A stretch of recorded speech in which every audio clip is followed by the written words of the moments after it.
What's the role of an established CEO?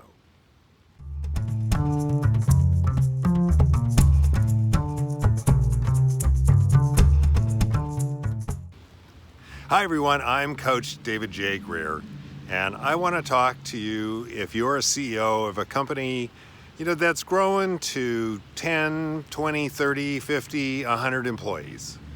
And whether you got to that role by being an owner-founder who grew a really successful company, or you got to that role through a series of careers, choices that you've made, and eventually you've ended up in the CEO role. Either way, I want to talk to you about what it is that you do once companies get to be that bigger size.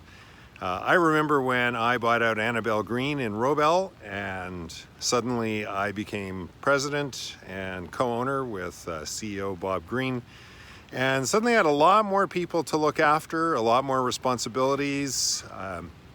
2 of the 4 significant departments in the company that I was now responsible for. And it was really a step change in my career. Now, we were co-owners of the company, and I'm talking to you as CEO so that you are the single leader of the company. And in that case, the single most important job that you have is the vision and strategy of the company.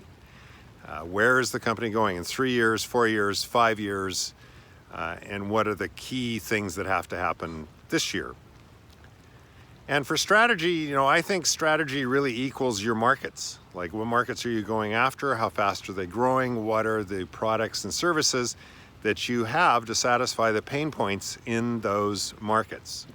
And in order to stay up to date and knowledgeable about that, I believe as CEO, you've got to be close to the customers and hearing what they're saying about your products and services, and also what they're saying about where they see their companies and themselves going in the future. By the time you get to, dozens, hundreds of employees, you will have a number of first reports. And you want to make sure that they fill in any weaknesses that you have. I all too often see CEOs, especially owner-founders, who grew their company not willing to admit that they have weak areas. And if you have some weak areas, you want to make sure you've backfilled those with some really strong people.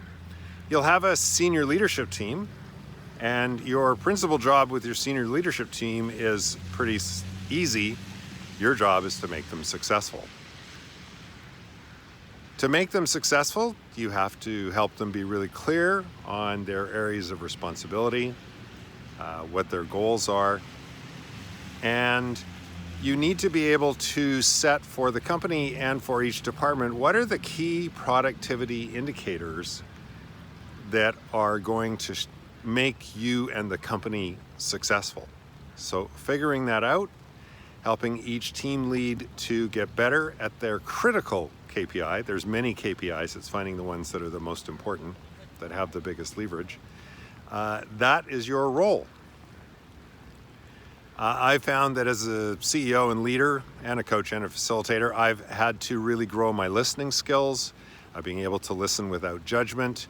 I believe that that's critical in the CEO role, so that you can hear really what's going on and not just overlaying it with your judgment. And then for each team lead, you need to keep them accountable and help them to keep the people who report to them accountable. And as I know, as someone who doesn't really like conflict, I've had to get much better to be comfortable with conflict and to make sure that people who report to me are accountable. When they say that A, B, and C is going to get done on a certain date, then gosh darn, it better get done on that date. And people have a lot of excuses, but you need to listen and get through the excuses and find out really what's going on. Are they not capable? Do they not have the skills? Did you not give them the resources? And really dig down. What was the root cause of that? And ultimately, if people can't be accountable over time, you need to let them go and find some better place. So you can find someone better who will be accountable. So that's my list of things that CEOs of established companies need to be able to do. Set the vision and strategy, know their markets, stay close to customers, make each of your first reports hugely successful, understand the critical KPIs that drive your business, and make sure that your first reports have responsibility for at least one critical KPI. And finally, keeping people accountable. You know, the best way I heard CEO described is constantly encouraging others. So I hope that you can encourage someone today. And if your day is looking a bit like mine is, which is darn rainy and gray, and that's what it's feeling like for you in the CEO role right now, then reach out. I really know what that's like as an entrepreneur, as a coach, as a facilitator. Give me a call, send me an email. Let's set up a time to talk. And I'm sure I can shed some light on how you can grow into the next better, best CEO that you want to be. Here's my promise to entrepreneurs. Spend 1 hour with me and you will have 3 ideas that will accelerate your business in 90 days. What are you waiting for? I'm Coach David J. Greer. You can learn more on my website, coachdjgreer.com. And if you're stuck, just call me, 604-721-5732.